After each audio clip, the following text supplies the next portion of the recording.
السلام على الحسين.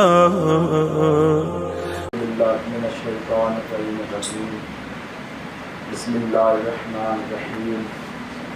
الحمد لله الذي هدانا لهذا وما كنا لنهتدي لولا أن هدانا الله لقد جاءت رسل ربنا بالحق. الصلاة والسلام والتحية والإكرام مولا و مولا الكونين جد الحسن والحسين نبي القاسم محمد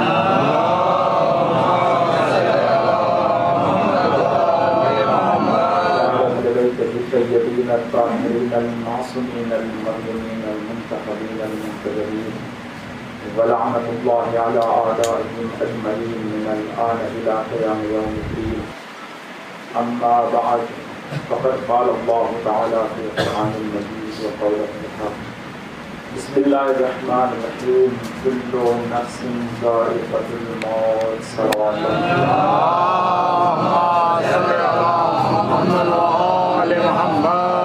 آپ سبھی حضرات سے گزارش ہے کہ مرتبہ سورہ من اور 3 مرتبہ سورہ اخلاص کی تلاوت فرما کر مرحومہ کو سنجیدہ بیگم بنت مجاہد حسین کے ساتھ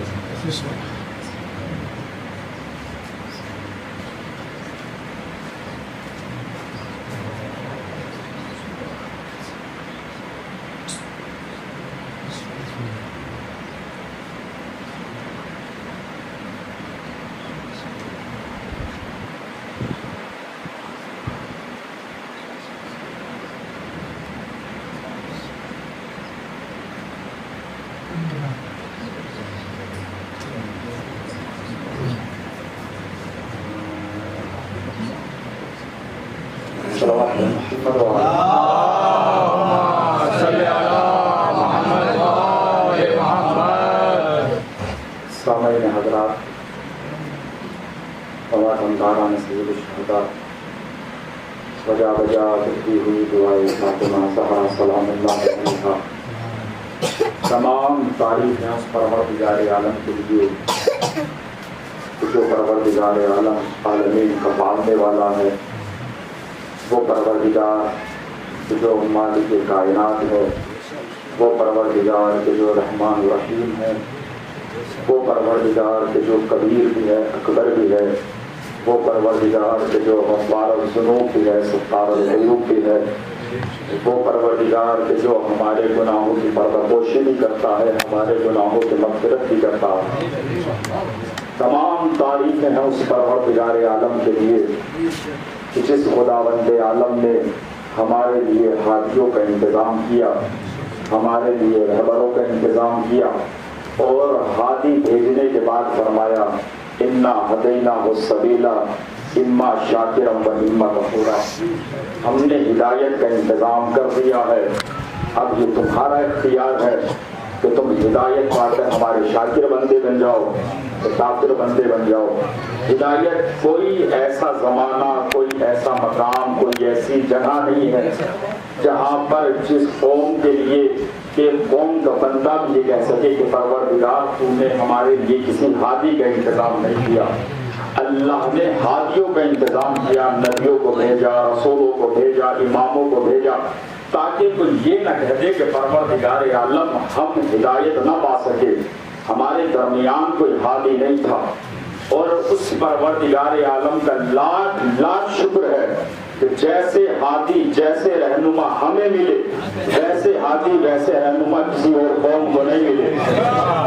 ہمیں وہ ہادی نہیں ملے کہ جنہوں نے صرف کہا ہے دیکھو موت آئے گی، قبر میں جاؤ گے، محشر میں آؤ گے، پولیس راست سے گزرو گے، جنت اور جہنم میں چلے جاؤ گے، بلکہ ہمیں وہ ہادی ملے ہیں جنہوں نے سینے پہ ہاتھ مار کر کہا ہے دیکھو گھبرانا مت، جب موت آئے گی ہم تب بھی آئیں گے، جب قبر میں جاؤ گے ہم تب بھی آئیں گے، جب محشر میں آؤ گے ہم تب بھی آئیں گے، جب پولیس راست سے گزرو گے ہم تب بھی آئیں گے۔ ہمیں بتانے والے ہادی نہیں ملے، ہمیں وہ ہادی ملے ہیں کہ جنہوں نے کہا ہے کہ تم قبر میں بعد میں پہنچو گے، ہم تم سے پہلے وہاں موجود ہیں۔ اللہ کہہ رہا ہے کل نفس ذائقۃ الموت۔ اللہ نے قرآن میں ایک مقام پر تذکرہ نہیں کیا، بلکہ موت کا متعدد جگہ پر تذکرہ کر رہا ہے. اور موت ایک ایسی حقیقت ہے کہ جسے جھوٹے سے جھوٹا انسان بھی جھٹلا نہیں سکتا. اگر انسان اس دنیا میں آیا ہے تو اسے مرنا ضرور ہے. یہ سمجھ لیجئے کہ اس دنیا میں آنے کی سزا صرف موت ہے، کہ جسے اس دنیا سے جانا ہے. ہر کسی کو مرنا ہے، ہر کسی کو جانا ہے. کسی کے پیدا ہونے پر یقین ہو یا نہ ہو، مگر اس کی موت پر سب کو یقین ہوتا ہے. آپ دیکھیے ایک مرحومہ کی اصال ثواب کی مجلس ہے آج سویا میں. جب مرحومہ کو آپ قبرستان لے جا رہے تھے تو تقریباً کتنے افراد ہوں گے جو جنازے میں شامل ہوں گے، جو تشییع جنازہ کے لیے دور دراز سے آئے ہوں گے، علاقے کے لوگ ہوں گے. کتنے افراد ایسے ہوں گے جو تشییع جنازہ کے لیے آئے ہوں گے؟ کیا سمجھ رہے ہوں گے کہ ہم اس کو اس کی منزل تک پہنچا رہے ہیں؟ نہیں، ہم اس کو اس کی منزل تک نہیں، بلکہ وہ ہمیں ہماری منزل دکھا رہا ہے. ہم اس کو منزل تک نہیں پہنچا رہے، وہ ہمیں ہماری منزل تک پہنچا رہا ہے، ہمیں ہماری منزل دکھا رہا ہے. اور شاید کہتا بھی ہوگا دیکھ لو آج میں 4 کے کاندھے پر ہوں، کل تم 4 کے کاندھے پر ہوں گے. آج میں 4 کے کاندھے پر آیا، کل تم 4 کے کاندھے پر آؤ گے. پوچھو ذرا، شاید مردہ بھی کہتا ہوگا پوچھو ذرا کفن کاٹنے والے سے کیا اس نے کفن میں جیب بنائی ہے؟ پوچھو ذرا قبر کھودنے والے سے کیا اس نے قبر میں کوئی الماری بنائی ہے؟ نہ کفن میں کوئی جیب، نہ قبر میں کوئی الماری. کیا لے کر آئے تھے؟ کیا لے کر جا رہے ہو؟ نہ کفن میں جیب ہے نہ الماری ہے. خالی ہاتھ آئے تھے، خالی ہاتھ جا رہے ہیں. یہ جو زمین جائیداد مال و دولت یہ صرف انسان کو کفن دے کر واپس لوٹ جاتی ہے. جس کے لیے یہ چیزیں جمع کی جا رہی ہے وہ زیادہ سے زیادہ قبر تک آتا ہے اور آنے کے بعد واپس لوٹ جاتا ہے. تو پھر کام کیا آتی ہے؟ کام آتی ہے یہ مجلس عزا، جو انسان کی زندگی میں بھی کام آتی ہے، انسان کے مرنے کے بھی بعد کام آتی ہے. صلوات پڑھیں محمد والے.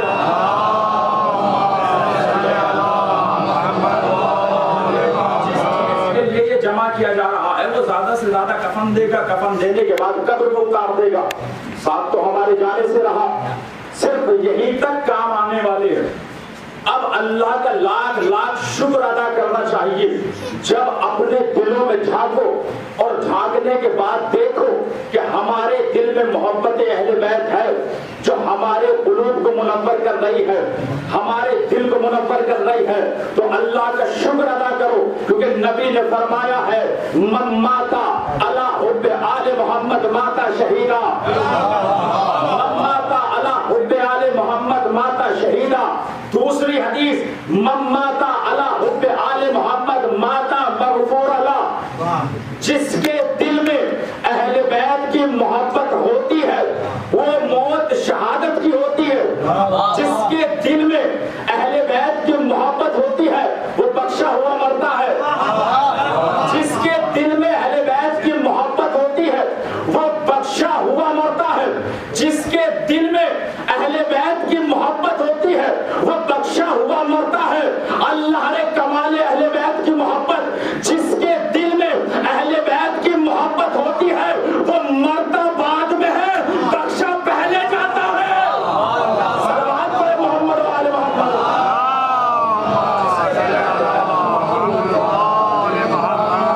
مرتا بعد میں ہے، بخشا پہلے جاتا ہے. رسول اللہ فرما رہے ہیں جس کے دل میں اہل بیت کی محبت ہوگی وہ بخشا ہوا مرا. اور ہماری شریعت میں کہا گیا ہے کہ دیکھو جب تمہارے درمیان سے کچھ چلا جائے اگر اس کے اندر صلوات پڑھے محمد وآلہ.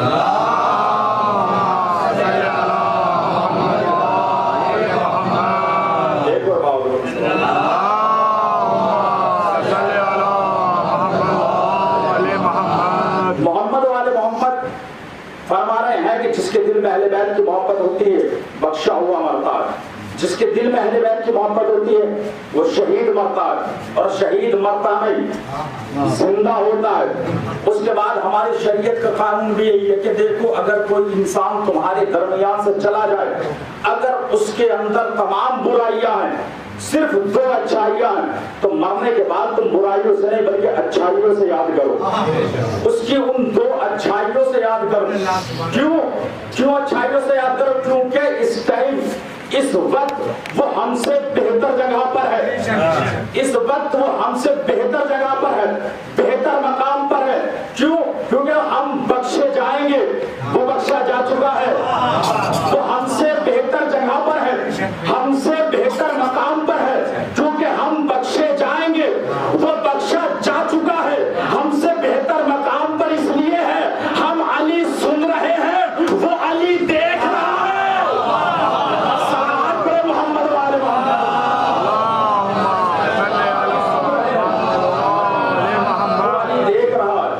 سے بہتر مقام پر، جس کے دل میں اہل بیت کی محبت ہوتی ہے وہ شہادت کی موت مرتا ہے، جس کے دل میں اہل بیت کی محبت ہوتی ہے وہ بخشا ہوا مرتا ہے۔ ہم بخشے جائیں گے، وہ بخشا جا چکا ہے۔ انسان کو سب کو یقین ہے کہ سب کو مرنا ہے، جب سب کو مرنا ہے، سب کو جانا ہے، تو کم سے کم اس طریقے سے جائے کہ جب لوگ اسے یاد کرے تو اس کی اچھائیوں سے یاد کرے، اس کی برائیوں سے نہ، اس طریقے سے یاد کرے کہ اچھا ہوا اگر ہمارے درمیان سے چلا گیا، اگر یہاں پر ہوتا تو فساد برپا کرتا، یہاں پر ہوتا تو پارٹی بازی رہتی، یہاں پر ہوتا تو فساد رہتا، لڑائی جھگڑے ہوتے، بلکہ اس طریقے سے یاد کرے کہ جب وہ چلا جائے تو لوگ افسوس کرے اگر وہ ہمارے درمیان ہوتا تو آج پروگرام اور اچھا ہو رہا ہوتا، اگر وہ ہمارے درمیان ہوتا تو کوئی پارٹی بازی نہ ہو رہی ہوتی، اگر وہ ہمارے درمیان ہوتا تو تمام افراد انجمن کے صف میں کھڑے ہوئے ہوتے، اگر وہ ہمارے درمیان میں ہوتا تو آج لوگوں کے دلوں میں محبتیں ہوتی اور لوگ آپس میں ایک دوسرے کے گلے مل رہے ہوتے۔ تو لوگ اس کی اچھائیوں سے یاد کریں، اور اچھائیوں سے کب یاد کریں گے؟ جب اس کی نشست اچھی ہوگی، جب اس کی محفل اچھی ہوگی۔ کیونکہ فارسی میں ایک مثال دی جاتی ہے، بگو دوستک کیست تابع گویم کیستی، پہلے تو اپنے دوست کا نام بتا، پھر بتاؤں گا تو کیسا ہے۔ کہ جیسے تیری دوست کی نشست ہوگی، جیسے تیری دوست کی محفل ہوگی، ویسے ہی تیرا اخلاق ہوگا، ویسے ہی تیرا کردار ہوگا۔ اب اسی لیے ایسا دوست بنائے کہ جب لوگ دوست کا نام سنے تو سمجھ جائے کہ جب اس کا کردار اتنا اچھا ہے تو اس کا کردار کتنا اچھا ہوگا، جب اس کا کردار اتنا اچھا ہے، اس کا اخلاق اتنا اچھا ہے تو اس کے دوست کا اخلاق کتنا اچھا ہوگا۔ ایسے دوست بنائے۔ انسان کو ہر کسی کو مرنا ہے۔ الحمدللہ، شکر ہے اس معبود کا، اس نے ہمارے دل میں اہل بیت کی محبت کو رکھا۔ اسے جب معصوم سے سوال کیا گیا کہ مولا یہ بتائیے جب موت آتی ہے تو انسان کی کیفیت کیسی ہوتی ہے؟ مولا نے ایک کپڑا لیا اور لینے کے بعد اسے خار پر ڈالا، اور ڈالنے کے بعد ایک گوشہ پکڑ کے کھینچا۔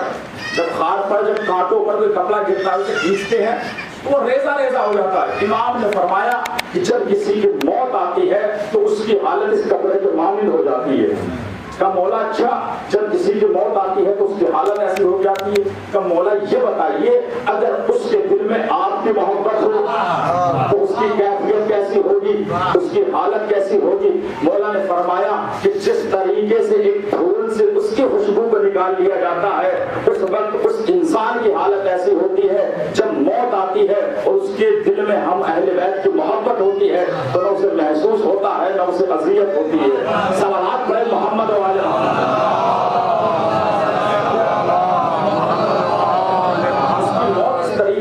ہے کہ نہ اسے اذیت ہوتی ہے نہ اسے کچھ محسوس ہوتا ہے، ایسے کہ جیسے پھول سے خوشبو کو نکال لیا جاتا۔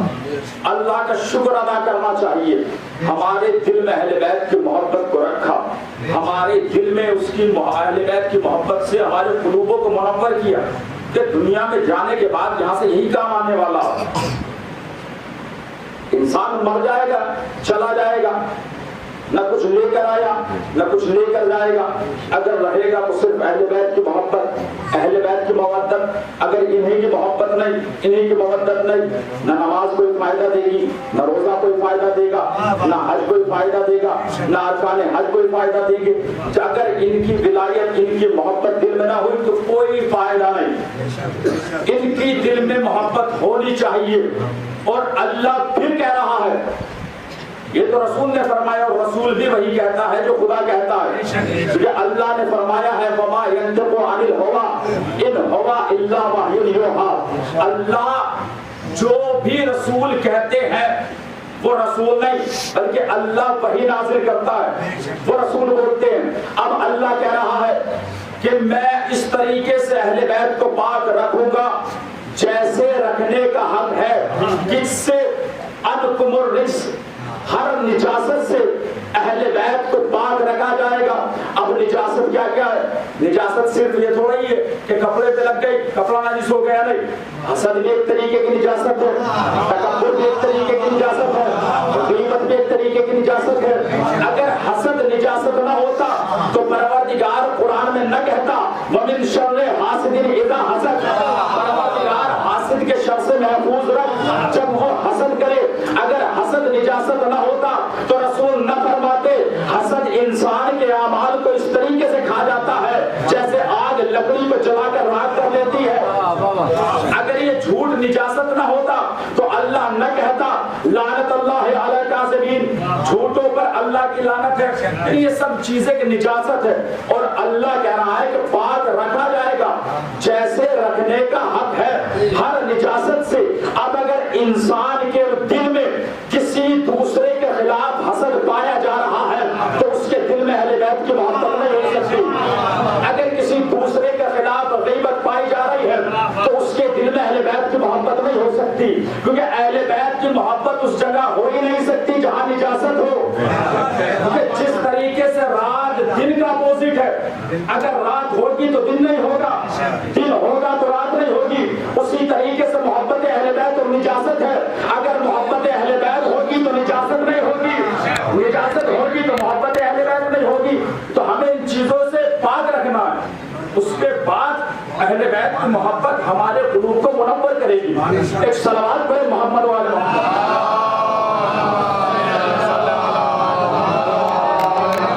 انسان کو ہر کسی کو مرنا ہے۔ اللہ کہہ رہا ہے کہ اگر تم یہ سمجھو کہ ہم نے صرف یہ کہا ہے کہ ہر نفس کو موت کا ذائقہ چکھنا ہے، کہ پروردگار عالم نے ایک جگہ کہہ دیا تو اس کا مطلب یہ بات کوئی ایسی نہیں ہے کہ جس پہ غور کیا جائے۔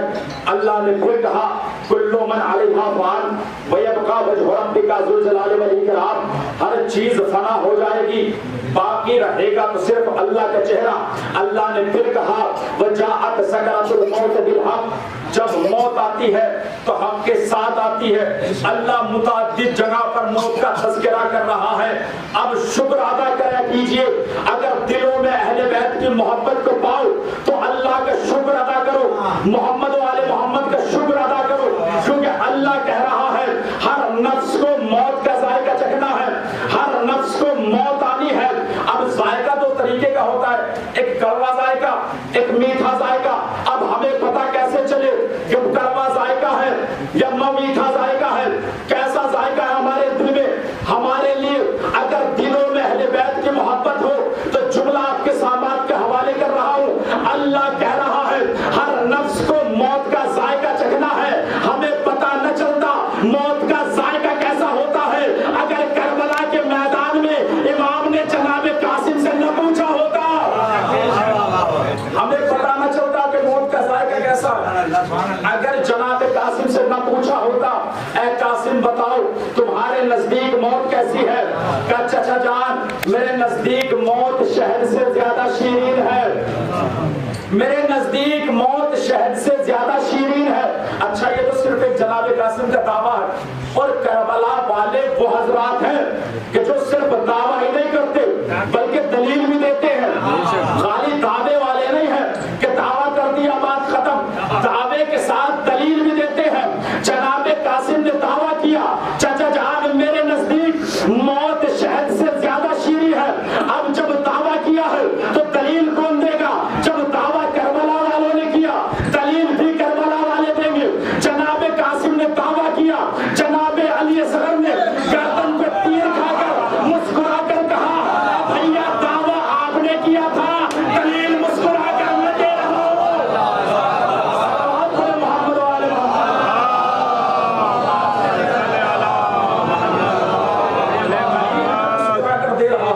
والے ہمارے لیے موت شہد سے زیادہ شیرین ہے جس کے دل میں محبت اہل بیت ہوتی ہے. اللہ کہہ رہا ہے ہر نفس کو موت کا ذائقہ چکھنا ہے, ہر نفس کو موت آنی ہے.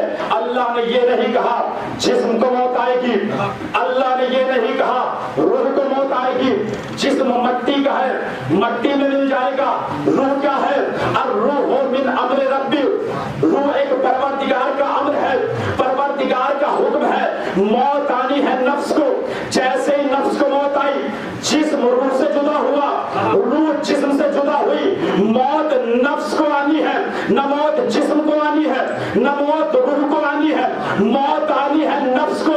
اب اگر معاذ اللہ کوئی سوال کرے, جب تمہارے ٹھوکر لگتی ہے تم کہتے ہو یا علی مدد, جب ٹھوکر لگتی ہے کہتے ہو یا علی مدد, مشکل میں گھرتے ہو کہتے ہو یا علی مدد. ارے علی تو 1400 سال پہلے چلے گئے, تو ان سے کہہ دینا ارے ہم علی کو مرا ہوا سمجھ لیتے. اگر علی کو موت آتی, اللہ نے کہا موت نفس کو آنی ہے, اور اللہ نے علی کا نفس شب ہجرت خرید لیا.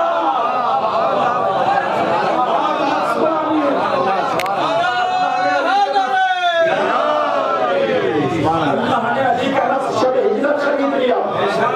اللہ کے نفس کو موت نہیں آتی, موت ہمارے لیے, ہمیں موت آئے گی, موت ہمارے نفس کے لیے. علی کو موت نہیں ہے. اب اگر کوئی کہے کہ مشکل میں گھرتے ہو تو کہتے ہو یا علی مدد, ٹھوکر لگتی ہے کہتے ہو یا علی مدد. کیا علی مدد کے لیے آتے ہیں؟ کیا علی مدد کرتے ہیں؟ معاذ اللہ علی تو 1400 سال پہلے چلے گئے. کہہ دینا موت نفس کو آتی ہے, اور ہم علی کو مرا ہوا سمجھ لیتے. معاذ اللہ اگر اللہ نے نفس نہ خریدا ہوتا, اللہ نے اپنی مرضی کی اور دے کر کہا نفس خرید لیا. اچھا, پہلا مقام شب ہجرت کا وہ مقام ہے کہ جہاں پر علی نے رسول سے سوال کیا ہے. آپ تاریخ اٹھا کر دیکھ لیجئے, جہاں پر بھی رسول نے علی کو بلایا ہے اور بلا کر بھیجا ہے, کبھی علی نے پلٹ کر سوال نہیں کیا. مگر شب ہجرت وہ واقعہ ہے جہاں پر علی سوال کر رہے ہیں یا رسول اللہ کیا میرے سونے سے آپ کی جان بچ جائے گی؟ کوئی مقام نہیں. خیبر میں بلایا, علی جاؤ, 39 دن لاتے ہوئے ہو گئے, فتح کر کے آؤ. علی نے کہا کیا میرے جانے سے خیبر فتح ہو جائے گا؟ علی نے نہیں کہا. جمل میں بھیجا, علی نے نہیں کہا. صفین میں گئے, علی نے کسی سے نہیں کہا. علی کو کنویں میں بھیجا. علی کہہ سکتے تھے اتنے صحابی گئے جنہوں نے پکڑ لیا کہ میں جاؤں گا تو پانی لے کر آ جاؤں گا, مگر سوال نہیں کیا. علی سوال یہاں کر رہے ہیں یا رسول اللہ کیا میرے سونے سے آپ کی جان بچ جائے گی؟ ہم کہیں گے یا علی جب آپ نے کسی میدان میں سوال نہیں کیا تو یہاں پر سوال کرنے کی وجہ کیا ہے؟ شاید علی کہے یہ سوال میں اپنے لیے نہیں بلکہ تمہارے لیے کر رہا ہوں. اے دنیا والوں دیکھ لو, نبی کی جان سونے والے نے بچائی ہے, رونے والے نے نہیں بچائی. صلوات پڑھیں محمد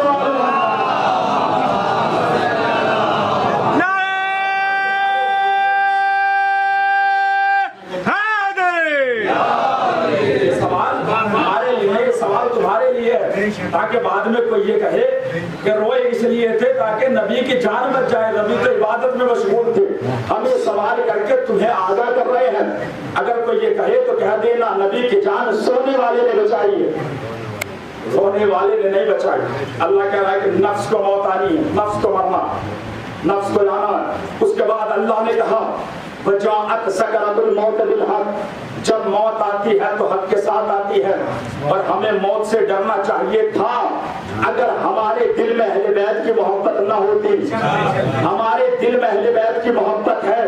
ہمیں رسول کا قول یاد ہے, رسول نے فرمایا ہے الحق مال علی والعلی مال حق, حق علی کے ساتھ, علی حق کے ساتھ. اللہ کہہ رہا ہے موت کے سکرات حق کے ساتھ آتے ہیں, نبی کہہ رہے ہیں حق علی کے ساتھ, علی حق کے ساتھ. اور صرف ساتھ نہیں بلکہ نبی دعا بھی کر رہے ہیں, اور اگر ہم جیسا دعا کریں تو شاید پروردگار ہماری دعا کو رد کر دے.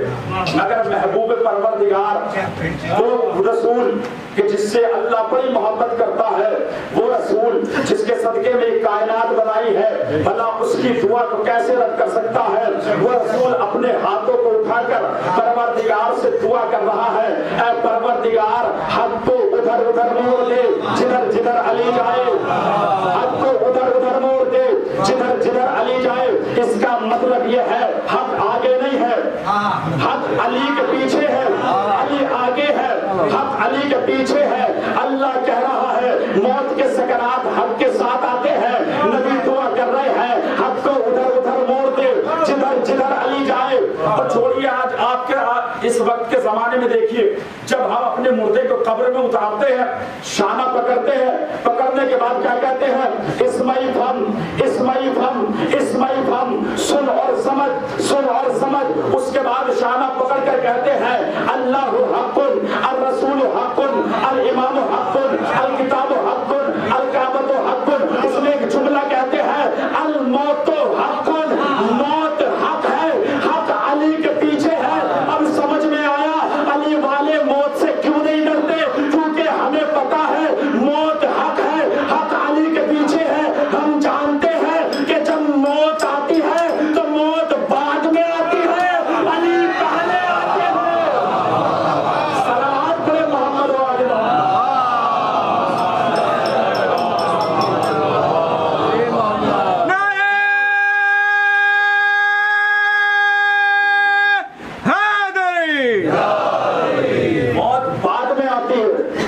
پہلے آتے ہیں کیونکہ اس نے دعا کی ہے، جس کی دعا کو پروردگار بھی رد نہیں کر سکتا۔ ہم کو ادھر ادھر موڑ دے جدھر جدھر علی جائے۔ اب اگر دلوں میں اہل بیت کی محبت کو پاؤ تو شکر کا سجدہ کرو، اس پروردگار عالم کا شکر کرو، دعائیں کرو کہ پروردگار تیرا لاکھ لاکھ شکر ہے، یہ پروردگار عالم نے ہمارے دل میں محبت اہل بیت کو رکھا ہے۔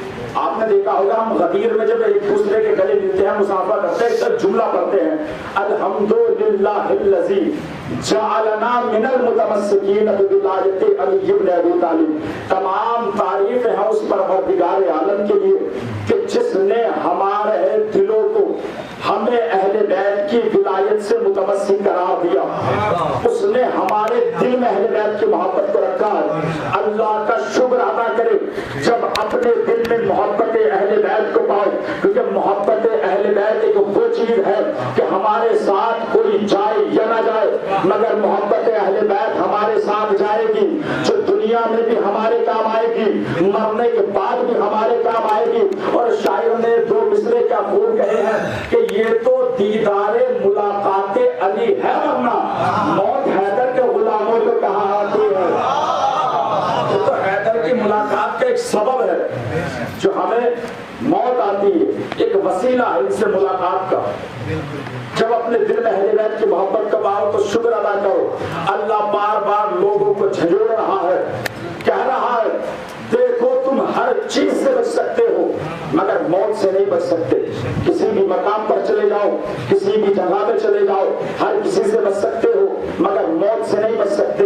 اللہ نے سورہ رحمان میں کہا کل من علیہا فان ویبقی وجہ ربک ذو الجلال والاکرام، ہر چیز کو موت آئے گی، ہر چیز فنا ہو جائے گی، اگر باقی رہے گا تو صرف اللہ کا چہرہ۔ پروردگار نہ چہرہ رکھتا ہے، نہ جسم رکھتا ہے، نہ ہاتھ رکھتا ہے، نہ پیر رکھتا ہے۔ اس کے بعد بھی کہہ رہا ہے اگر باقی رہے گا تو صرف اللہ کا چہرہ۔ پروردگار جب تو وجود ہی نہیں رکھتا تو تو نے کیوں کہا اگر باقی رہے گا تو صرف اللہ کا چہرہ باقی رہے گا۔ چہرہ کہتے کسے ہے؟ چہرہ کہتے ہیں جو انسان کی معرفت کا ذریعہ ہو۔ اگر کوئی چہرے پر نقاب ڈال کر آ جائے تو کیا اسے پہچان سکتے ہیں؟ نہیں۔ چچا زاد بھائی چچا کے ذریعے رشتہ، داماد بیٹی کے ذریعے رشتہ، جناب حسنین نواسے بیٹی کے ذریعے۔ صرف ایک بیٹی ہے جن کا ڈائریکٹ رشتہ ہے رسول اللہ سے، مگر اللہ کہہ رہا ہے رسول کا ڈائریکٹ رشتہ کوئی نہیں۔ چادر کے نیچے فاطمہ ہے، علی کا ڈائریکٹ رشتہ رسول سے نہیں۔ اگر بھائی ہے تو تایا زاد بھائی، چچا زاد بھائی، چچا کے ذریعے، تائے کے ذریعے بھائی ہے، ڈائریکٹ بھائی نہیں۔ مگر فاطمہ وہ شخصیت ہے جن کا ڈائریکٹ رشتہ رسول سے، جن کا ڈائریکٹ رشتہ رسول سے، ڈائریکٹ علی سے، ڈائریکٹ حسنین سے۔ اور شاید اللہ کہے میں نے فاطمہ کو مرکز تعارف اس لیے بنایا کیونکہ میں نے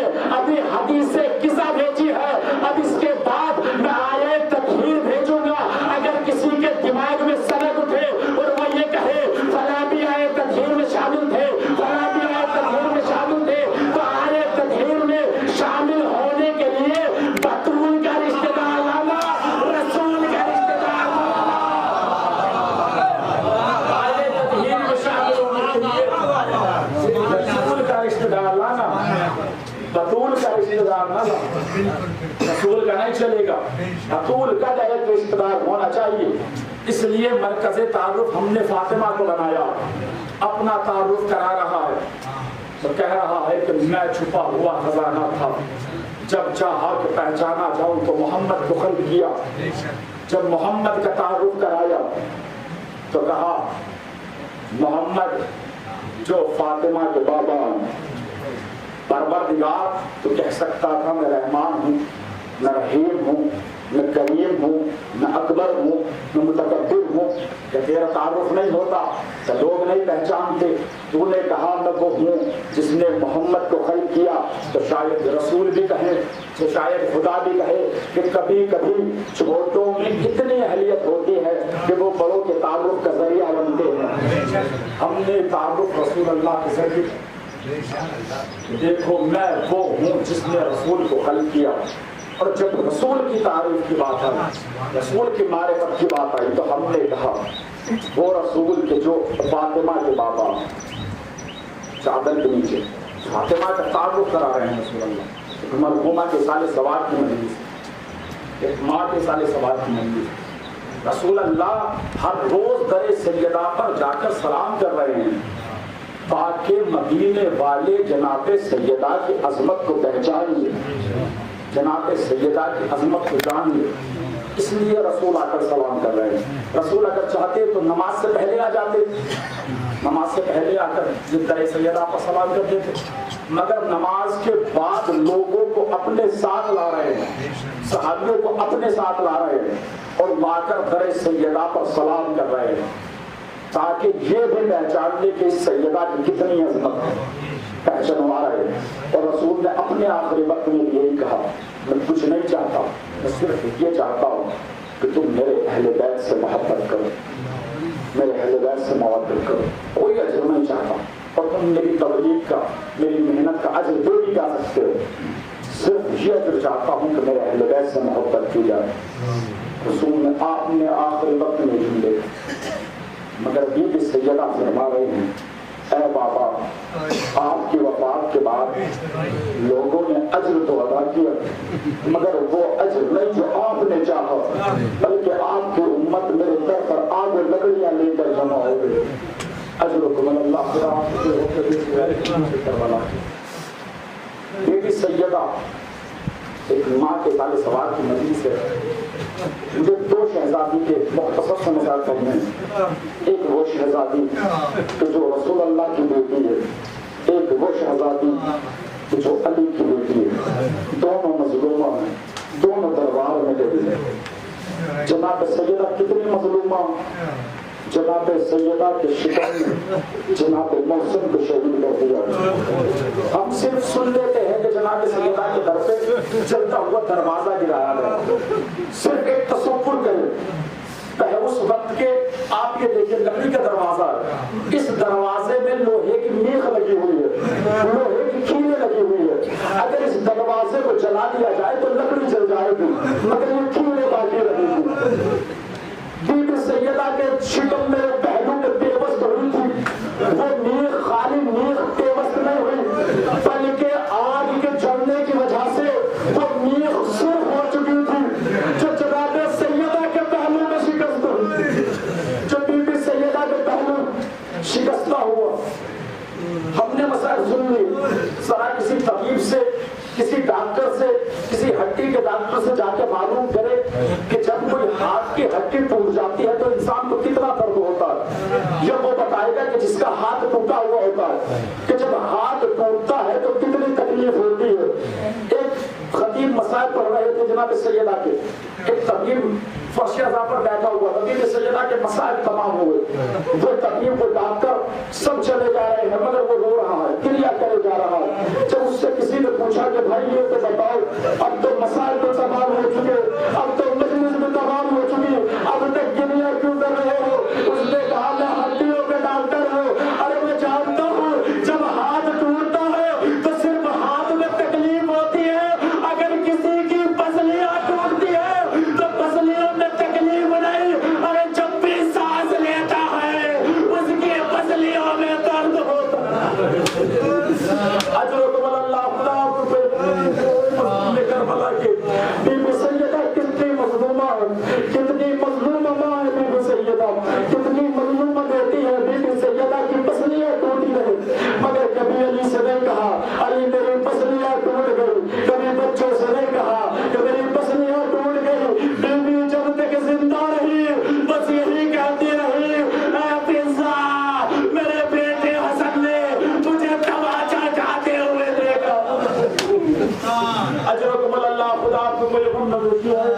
کربلا کی کوئی بیٹے وہ منظر نہ دیکھے کہ جب اس ان کی ماں کے ان کی آنکھوں کے سامنے تماچے لگائے جائے.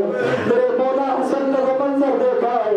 جان دو بی بی شہزادی کتنے مظلومات. ہم نے سنا بی بی سیدہ جب دربار گئی تھی تو بال سیاہ تھے, کمر خمیدہ نہیں تھی, چہرے پر جھریاں نہیں تھی, لیکن جب دربار سے واپس آئے ہو تو چہرے پر بھی جھریاں ہو, کمر بھی جھکی ہوئی ہے, بال بھی سفید ہو چکے ہیں. ہم نے اپنے استاد سے معلوم کیا, استاد ہمیں یہ بتائیے ایسا کتنا وقت لگا کہ بی بی سیدہ کے سیاہ بال تھے جو سفید ہو گئے, جو بال سفید ہو گئے. ہمارے استاد نے بتایا کہ جان تو کتنا وقت لگا. جب شہزادی نے اپنے بابا کی وصیت خلیفہ کو دی اور خلیفہ نے اس وصیت کو لیا, وصیت لینے کے بعد پھاڑی, پھاڑنے کے بعد اس کو تھوکا اور جب زمین پر پھینکا, جب شہزادی زہرا وصیت اٹھانے کے لیے بیٹھی تھی تو بال سیاہ تھے مگر جیسے جیسے اٹھاتے جا رہے تھے بال سفید ہوتے جا رہے تھے. اجرکم اللہ, خدا کو سوائے مظلوم کربلا کے. بی بی سیدہ دربار گئی ہے.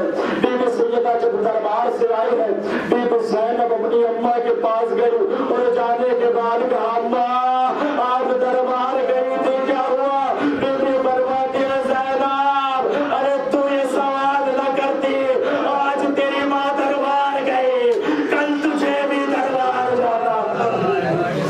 اجرکم اللہ, خدا آپ کو کوئی غم نہ دے سوائے مظلوم کربلا کے. بس مجھے ایک روایت پڑھنی ہے بی بی زینب کی. بی بی زینب کتنی مظلومہ, تاریخ بتاتی ہے جناب سیدہ کے دربار گئی, جناب زینب کے دربار گئی, مگر دونوں میں فرق یہ ہے جب سیدہ دربار گئی تو سر پہ چادر تھی, مسلمانوں کا مجمع تھا. جب زینب دربار گئی نہ سر پہ چادر ہے, شرابیوں کا مجمع. حضرت اللہ خدا کو کوئی غم نہ دے. علی کی شہزادی بیٹی کتنے نازوں سے علی نے پالا ہے, کتنے نازوں سے جناب سیدہ نے پالا ہے جناب زینب کو. جانتے جب 11 محرم آئی ہے تو تاریخ بتاتی ہے ایک ظالم حارث بن نوفل کہ 11 محرم میں وہ دربار میں جانے لگا. شمر میں سے جاتے دیکھا کہ حارث دربار میں کیا کرنے جا رہے ہو؟ کہ شمر میں دربار میں ہدیہ لینے کے لیے جا رہا ہوں. شمر نے اس سے پوچھا حارث یہ بتا کہ تم نے کربلا کے میدان میں کسی جوان کے سینے میں برچھی کی علی کو توڑا ہے؟ کہتا ہے میں نے کسی جوان کے سینے میں برچھی کی علی کو نہیں توڑا. کہ تم نے کسی بچے کی گردن پہ تیر چلایا ہے؟ کہ میں نے کسی بچے کے گردن پہ تیر نہیں چلایا. کہ یہ بتا جب تم نے کوئی ظلم نہیں کیا تو کس چیز کا ہدیہ لے گا؟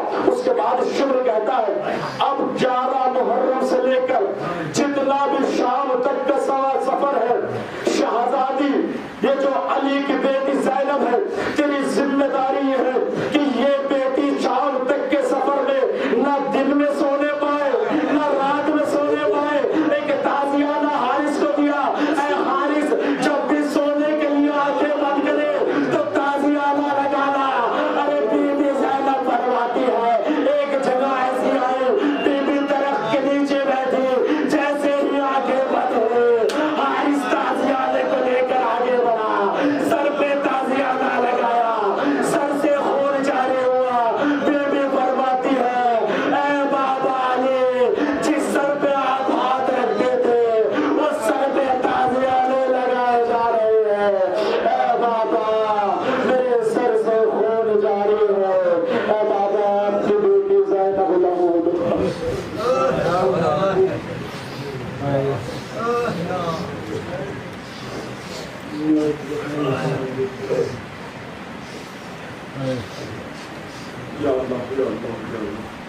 یا اللہ تجھے واسطے ہر معصوم علیہ الصلوۃ والسلام کا معلوم ہماری اس قلیل سے عبادت کا قبول فرما. یا اللہ تجھے واسطے تیرے رحمان الرحیم ہونے کا میرے معبود جس مرحومہ کے سال کے لیے مجلس منعقد کی گئی ہے اس مرحومہ کی قبر کو منور فرما, اس مرحومہ کو عذاب قبر تنہائی قبر خلوت قبر سے محفوظ فرما. یا اللہ تجھے واسطے چہر معصومین علیہ الصلوۃ والسلام کا اس عبادت کو ہمارے لیے ذریعہ نجات عطا فرما. یا اللہ تجھے واسطے چہر معصومین علیہ الصلوۃ والسلام کا ہم سب کو شر ظالمین, حاسدین, منافقین, شر شیاطین سے محفوظ فرما. یا اللہ تجھے واسطے چہر معصومین علیہ الصلوۃ والسلام کا ہمارے آخری امام زمان تعجیل فرما ہم سب بندہ غلام انسان شمار فرما آج حضرات سے ایک مرتبہ ملتمس ہوں کہ ایک مرتبہ سورہ الحمد اور 3 مرتبہ سورہ اخلاص کی تلاوت فرما کر مرحوم